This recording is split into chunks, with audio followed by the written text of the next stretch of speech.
What if the big decisions you're facing right now aren't just about today? What if they're the very hinges on which the door to your future will swing open?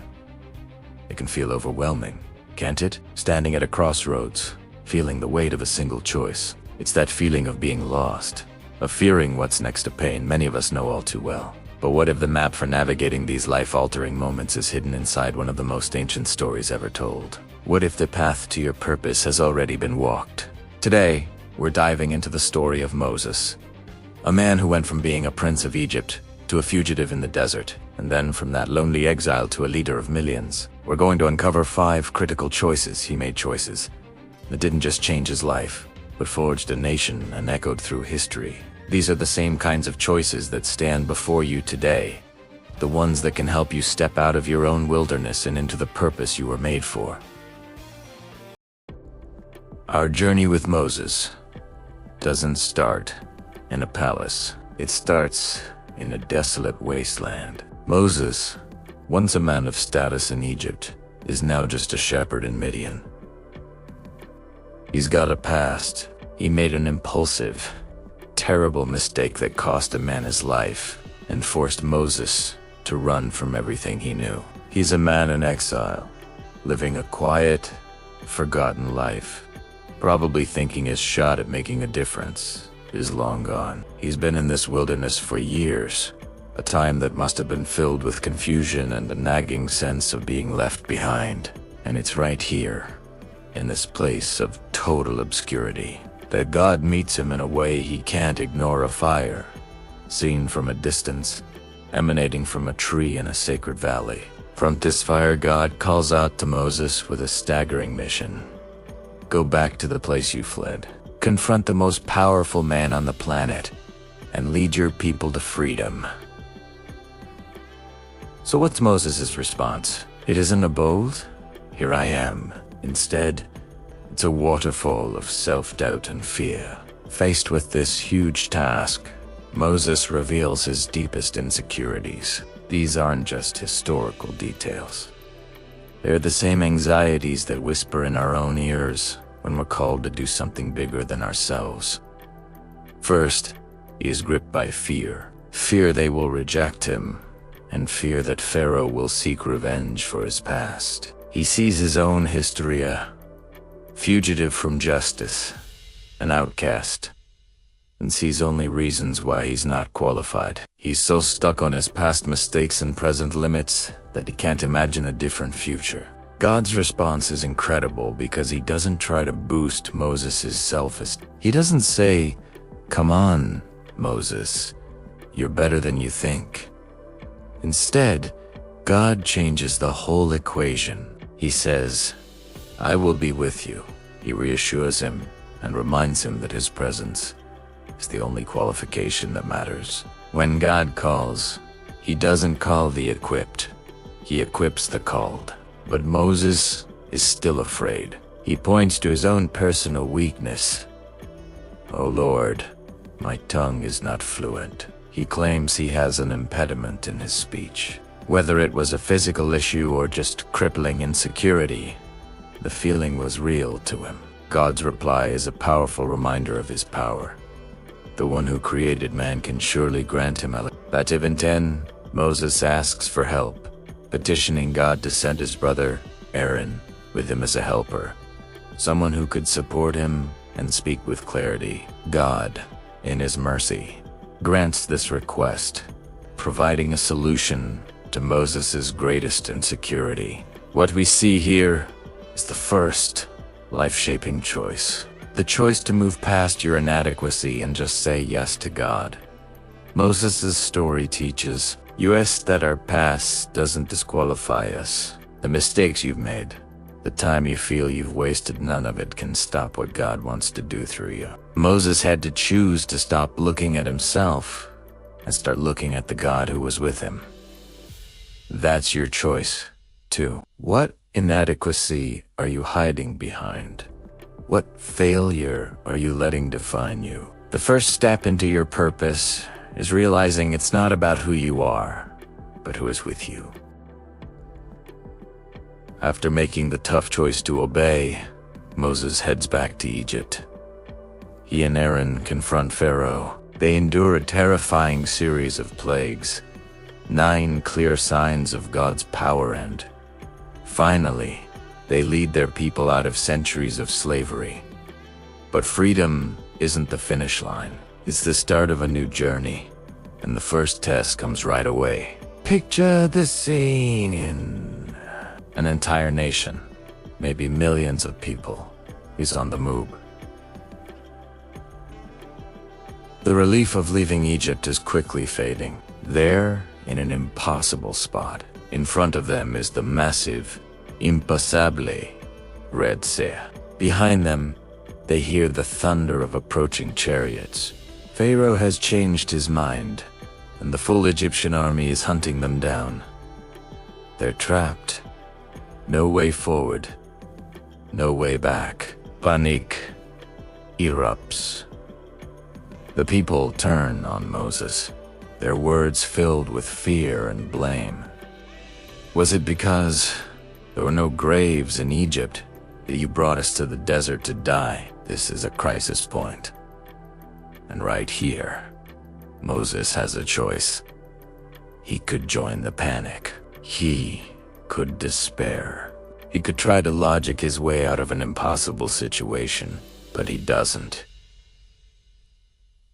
He makes a choice that will define his leadership forever. He chooses to trust God when all the evidence screams that they are doomed. He stands before the terrified crowd and says with absolute certainty, "No, indeed, with me is my Lord. He will guide me." This isn't a logical choice. It's a choice of faith. It's deciding to depend on God even when your circumstances tell you He has left you. Moses had no idea how God would save them. He couldn't see a path through the water. He just had the promise that God was with them. Then, God gives a very specific command. Strike the sea with your staff. Think about how much faith that took. Moses had to choose to act on God's word, holding up a wooden stick against an entire sea, with an army at his back. He chose obedience over his own understanding. And as he obeyed, the miracle happened. The waters of the Red Sea parted, and a path of dry ground appeared, with walls of water on both sides, like great mountains. The Israelites walked through the sea on dry ground. Imagine the faith it took for each person to take that first step. Once they were safely across, the Egyptian army charged in after them. Drowned, Pharaoh declared his belief in God, but it was too late. The walls of water crashed down, wiping out the entire army. That day, the Israelites learned a huge lesson. God makes a way where there is no way. This choice to trust when trap shows up in our own lives. What's your Red Sea? Is it a mountain of debt? A scary diagnosis from a doctor? A broken relationship that feels beyond repair? A career that has you feeling stuck? We all face moments where we feel hemmed in, with no way forward and a threat closing in behind us. In these moments, our choice is the same as Moses's. Do we give in to fear and panic? Or do we choose to stand firm and trust that the God who called us will make a way? The story of the Red Sea teaches us that our current problems don't have to keep us stuck. God's power isn't limited by our reality. Our job isn't always to find the solution, but to trust and obey the one who has the solution. Sometimes, the bravest thing you can do is just stand still. Lift your staff of faith and trust the waters will part. After the miracle of the Red Sea, the journey continues, and so do the lessons in leadership for Moses. As the guide for a whole nation, he was the center of everything. But a true leader knows they don't have all the answers. This brings Moses to another critical choice. The choice to be humble enough to seek knowledge that exists beyond him. The scriptures tell a profound story of a time when Moses, already a great prophet who spoke directly with God, embarked on a journey to find a wise man, known as Keter, who possessed a different kind of divine knowledge. God instructed Moses to travel until he met this man, so he could learn from him. Think about the humility this required. Moses was the leader of his people, the one who had faced Pharaoh and parted the sea. He could have easily thought he had nothing left to learn, yet he chose to become a student again. He found the wise man and asked, "May I follow you so that you may teach me something of the wisdom you have been taught?" This is a lesson many of us struggle with. We become experts in our field, leaders in our family, or experienced in our careers, and we think we have it all figured out. We're afraid to admit we don't know something, fearing it will make us look weak or incompetent. We try to be the sole source of wisdom and control in our world. Moses, however, chose a better way. He accepted the wise man's conditions, even when they were confusing, and followed him to learn about the hidden workings of divine will.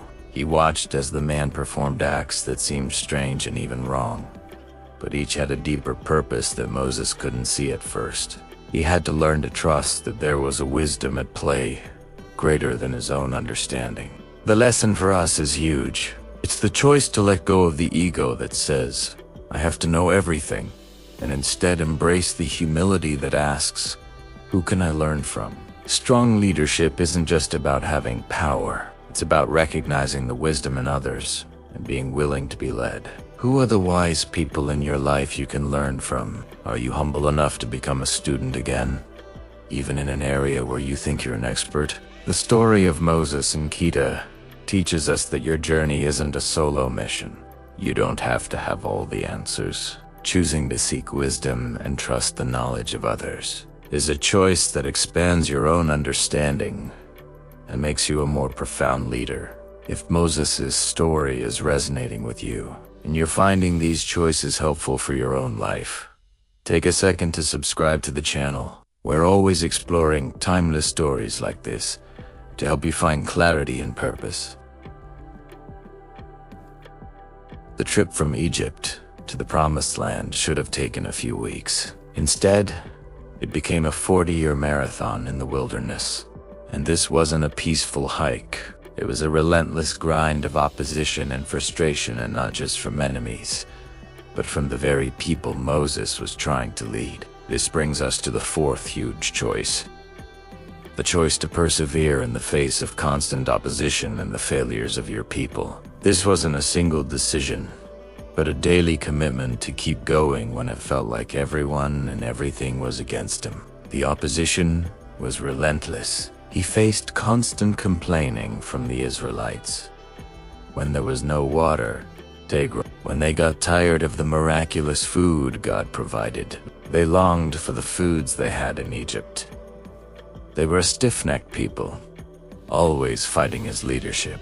At one point, while Moses was away receiving the sacred law from God, they melted down their gold and built a golden calf to worship a slap in the face to the God who had just rescued them. Moses had to return and intercede for them, his own heart breaking. Maybe the most painful example came when they finally arrived at the border of the Promised Land. Moses commanded them to enter and claim the land God had given them, but they were afraid. They saw its powerful inhabitants and refused to go, telling Moses in defiance, "Go, you and your Lord, and fight. We are staying right here." This was a devastating moment of collective failure. Their lack of faith and outright rebellion resulted in a divine decree. That generation would not enter the Promised Land. They were sentenced to wander the wilderness for 40 years until a new generation, one with stronger faith, was ready. Imagine how crushing that must have been for Moses. He had led them this far, only to see them fail at the final step. Their failure became his burden. It would have been so easy to give up, to become bitter, to abandon the people who had abandoned their own faith, but he didn't. Moses chose to persevere. He accepted the grim reality and kept leading them faithfully through the desert for 4 decades. He never gave up on God, and God never gave up on him. His story shows us that life isn't about being perfect or having a perfect journey. It's about being persistent. It's about taking responsibility for your mission, even when those around you fall, and continuing to move forward. His journey shows that your purpose is bigger than the setbacks. God used every part of Moses' story, the good and the bad, to shape him and his people. What opposition are you facing? Are you dealing with critics? Are you frustrated by a lack of progress or the failures of those on your team? The choice to persevere is the choice to believe your purpose is bigger than your problems. It's choosing to stay faithful, even when the journey is way longer and harder than you expected. Moses' legacy wasn't built on an easy victory, but on 40 years of not giving up. The final chapters of Moses' life bring us to his most profound and selfless choice. After 40 years of leading, he stands at the edge of the promised land. He can see it, the land of milk and honey, the one goal of his entire mission. And yet, because of his people's earlier rebellion, he knows he won't be the one to lead them in. His part of the journey is over.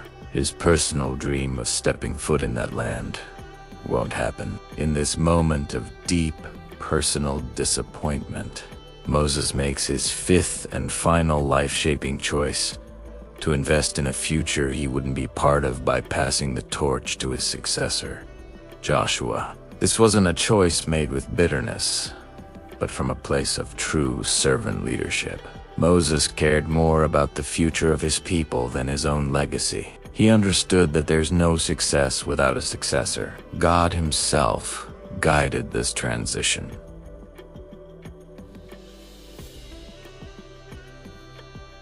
Moses obeyed immediately. He presented Joshua to the people, publicly affirming him as the new leader. He encouraged him to be strong and courageous, because Joshua would be the one to complete the mission and lead the people into their new home. This moment was the result of years of mentorship. Joshua had been Moses' loyal assistant through the whole wilderness journey. He was with him on the quest for knowledge, and he was one of only 2 men who had shown unwavering faith when everyone else was afraid to enter the promised land. Moses had invested in him, prepared him, and now, at the most critical time, he fully empowered him and stepped aside. This is the ultimate test of leadership. Are you willing to prepare someone to take your place, even if they're the one who gets to enjoy the reward of your hard work? Are you building something that will outlast you? Or is it all about your own success? Moses' choice teaches us that our greatest legacy might not be what we accomplish, but who we empower to accomplish even greater things. His life wasn't a failure because he didn't cross the Jordan. His life was a huge success because he got the people to the Jordan. His purpose was fulfilled, not in reaching the destination himself, but in ensuring the mission would be completed by the next generation. This choice speaks to us today. In our families, are we raising our kids to be strong leaders? In our jobs, are we mentoring the next generation and sharing what we know? In our communities, are we building things that will thrive long after we're gone? Choosing to invest in a future you may not see is the choice to live for something bigger than yourself. It's the shift from personal ambition to a lasting legacy. It means letting go of ego and embracing the role of a guide. Moses' final act wasn't a tragedy. It was his ultimate triumph. He finished his race well by passing the baton, making sure the promise God had made would finally be fulfilled. It's a powerful reminder that true significance is found not in what we gain, but in what we give away for others. And we started with a question. What if your choices today could change everything? Through the incredible story of Moses, we've seen exactly how 5 critical choices did just that. We saw him choose to move past his feelings of inadequacy, trusting that God's presence was more important than his own past. We saw him choose to trust when he was trapped at the edge of the Red Sea, believing in a way out when there was no way to be seen. We saw him humbly choose to seek wisdom from others, learning that true strength is in admitting you don't know it all. We saw him choose to persevere through decades of opposition and the failures of his people, proving that faithfulness is a marathon, not a sprint. And finally, we saw him choose to invest in a future he would never see, passing the torch to ensure the mission succeeded beyond his own lifetime. These 5 choices: moving past inadequacy, trusting when trapped, seeking wisdom, persevering, and investing in the future are the same choices that stand before you. Your past doesn't have to define you.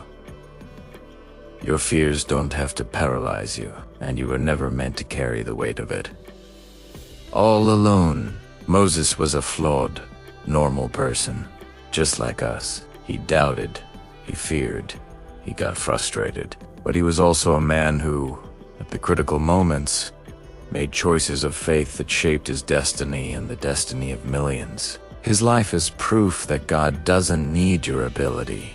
He just needs your availability. He doesn't need you to be perfect. He just needs your yes. The choices that will shape your future are right in front of you.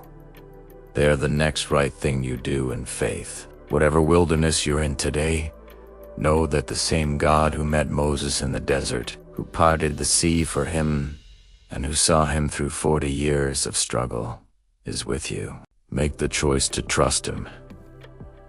Make the choice to take that next step, because that single choice might just be the one that changes everything. If Moses' story has inspired you to think about the choices in your own life, please share this video with someone who might need to hear it. And don't forget to subscribe and click the notification bell so you don't miss our next video, where we'll explore how to find strength in your seasons of waiting. Thanks for watching.